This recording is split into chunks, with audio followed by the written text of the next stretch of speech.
J'examine et je fulmine. Et c'est au tour d'Abraham de Bettencourt de venir nous parler de son parcours et de ses rêves, etc. Abraham de Bettencourt est un motivateur et agent immobilier belge. Donc, ses agences s'appellent Le Cobel Vano.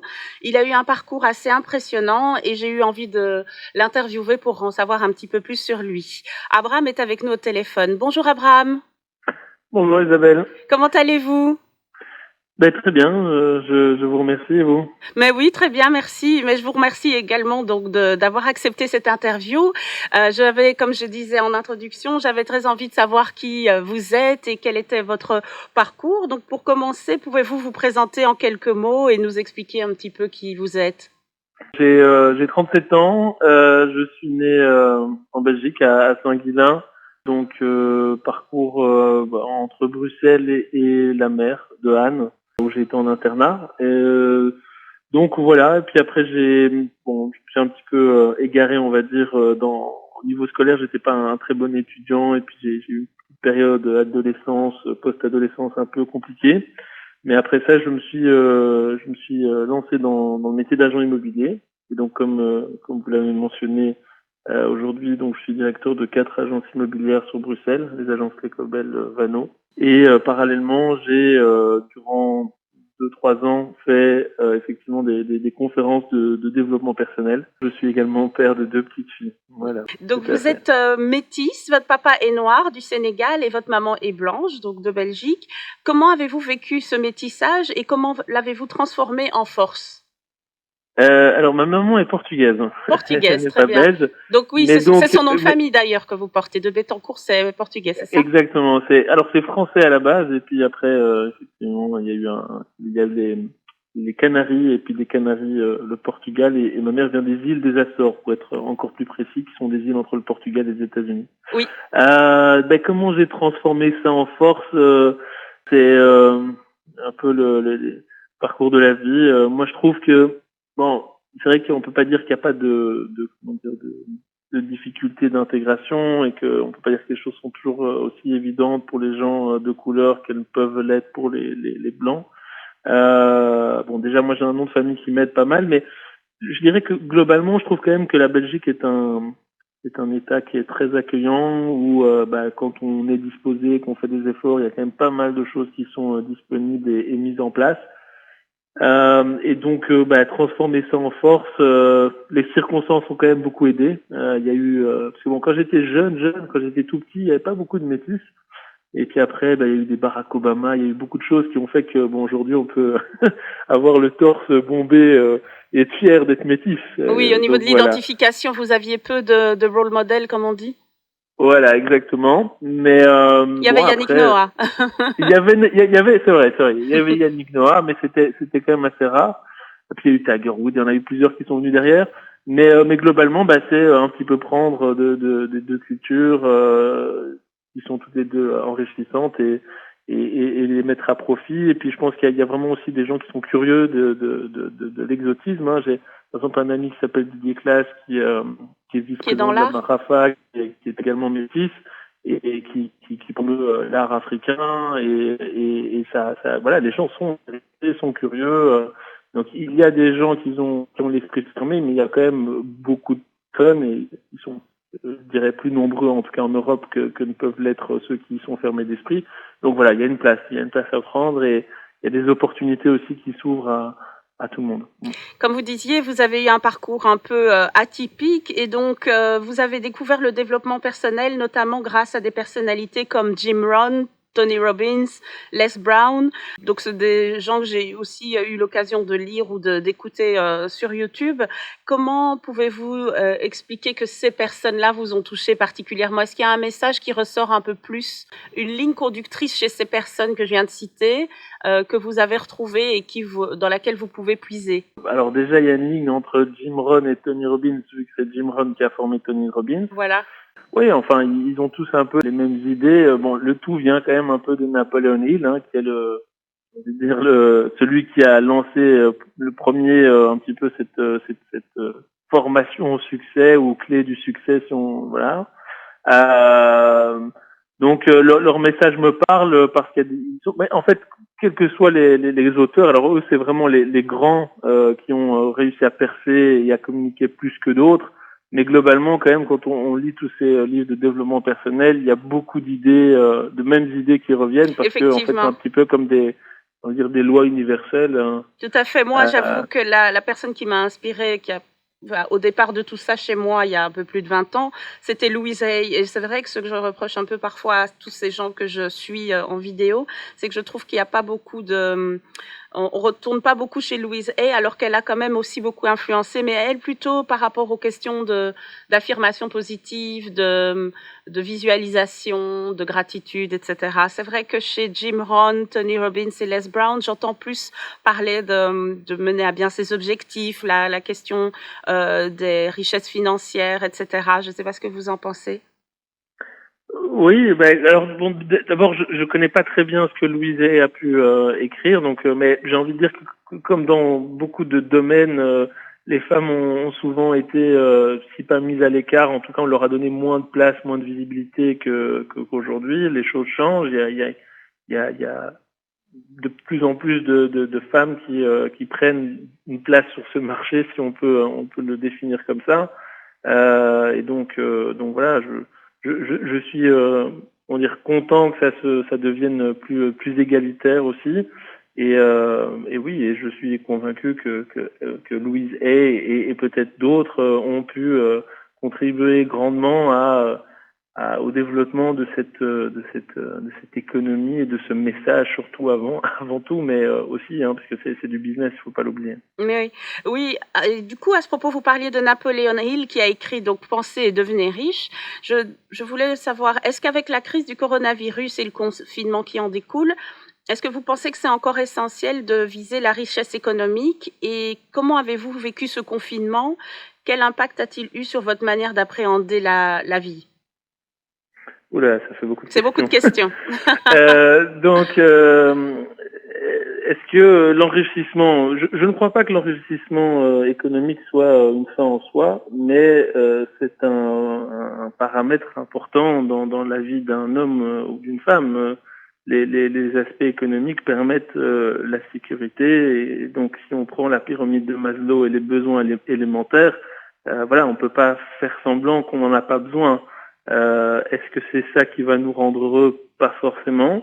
Mais donc oui, ce que Napoléon Hill a écrit, bah il l'a écrit justement à une période où il y avait eu de grandes crises économiques. Donc c'est un message qui reste toujours, je pense, oui, vraiment approprié, parce qu'il y a vraiment beaucoup de messages clés assez forts. Moi, le confinement, je l'ai d'abord, comme j'avais les agences à gérer, j'ai pas vraiment, j'ai pas été inactif. J'ai dû gérer beaucoup d'aspects, je dirais, financiers, comptables, et ressources humaines, etc. Donc, j'ai pas eu vraiment le temps de me calmer, enfin d'être au repos, on va dire ça comme ça. Donc, c'était plutôt une période où je travaillais à du 120% plutôt qu'une période d'accalmie. Et là maintenant pour cette deuxième vague, là en l'occurrence je suis en congé. J'ai pris des congés parce que ça faisait depuis le début de l'année que j'avais pas pris 2 jours de congé. Donc là je me suis mis en congé pendant une semaine. J'avais besoin d'un petit peu faire un pas de côté, même si forcément je suis quand même encore assez régulièrement sollicité pour des questions purement pratiques, techniques, et où il faut que des décisions soient prises, et donc c'est moi qu'on appelle pour prendre ces décisions, évidemment. Mais oui, évidemment, je vous ai envoyé un message sur votre adresse professionnelle et j'ai reçu votre out of office, mais vous l'avez quand même lu. Donc c'est vrai que ça doit pas être évident de décrocher complètement quand on a des responsabilités comme les vôtres. Comment faites-vous pour allier la vie professionnelle et la vie privée? Comment est-ce que je fais? C'est pas toujours évident. C'est pas toujours évident. Alors bon, déjà, je suis quelqu'un enfin, je suis très matinal, donc je me lève très tôt, ce qui me permet d'abattre déjà. Enfin, souvent, les gens plaisantent avec moi en me disant que quand il est 9 heures, j'ai déjà une demi-journée derrière moi, parce que je me réveille en général vers 4 heures ou 5 heures, donc j'ai déjà le temps d'abattre pas mal de travail. Et donc, bah, ça a eu des conséquences pas forcément positives parce que j'ai divorcé. Mon ex-femme considérait que je travaillais beaucoup trop. Mais voilà, ça me permet. En tout cas, moi, j'aime bien ma façon de vivre. Et pour répondre à la question par rapport au métier d'agent immobilier, tout dépend évidemment de de ce que vous voulez, quoi. Il y a moyen de vivre professionnellement en tant qu'agent immobilier de manière tout à fait, je dirais, normale, même si c'est un métier d'indépendant qui nécessite une certaine disponibilité.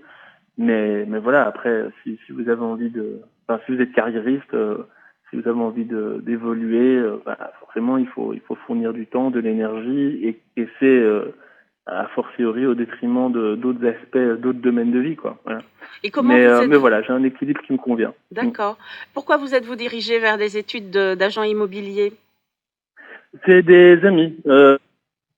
C'est des amis qui étaient dans ce business-là avant la crise de 2008.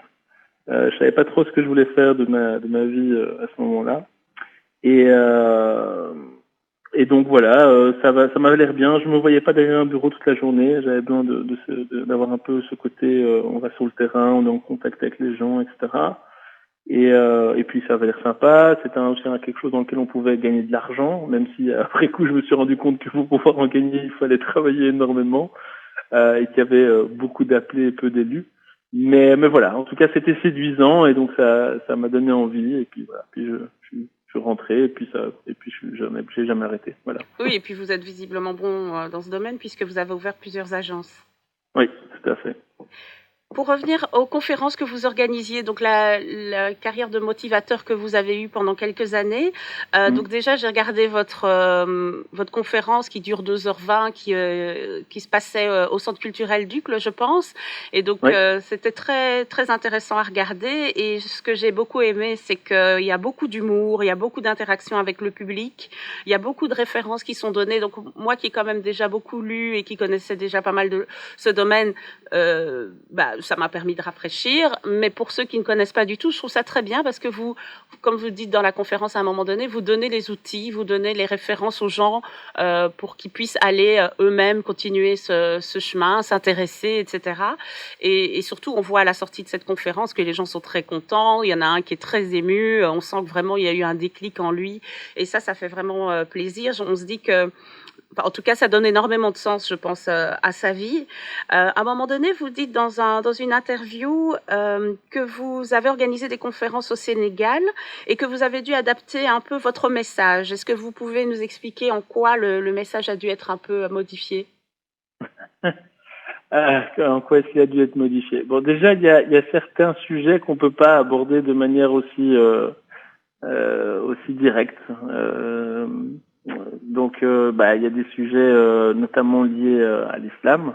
Par exemple, l'homosexualité, c'est pas quelque chose qu'on peut, c'est pas qu'on peut pas en parler, mais c'est assez délicat d'aborder ces sujets de manière assez directe. Qu'est-ce qu'il y avait d'autre comme aspect qui était un peu différent? J'ai pas la liste là qui me revient. Non, mais ne vous inquiétez pas. Mais ça nous donne une idée. Mais justement, vous rebondissez là-dessus. On a notre chroniqueur Raphaël qui va nous parler de la plateforme Prévention SIDA juste après et qui aborde justement ces sujets-là. Le fait que dans les communautés racisées, il y a parfois des tabous et que c'est pas évident pour les gens de s'accepter tels qu'ils sont. Pour continuer. Voilà, j'ai un autre exemple, c'est par exemple par rapport à la référence, aux références chrétiennes. Vous voyez, par exemple, eux comme ils sont musulmans, ça leur parle pas forcément de la même manière, vous voyez. Oui. Donc voilà. Durant votre conférence, à un moment donné, vous passez un extrait de Singing in the Rain. Alors ça m'a fait plaisir parce que Singing in the Rain est mon film préféré. Et alors ma question c'est, comment faites-vous pour continuer à danser sous la pluie? Comment est-ce que je fais pour continuer à danser sous la pluie?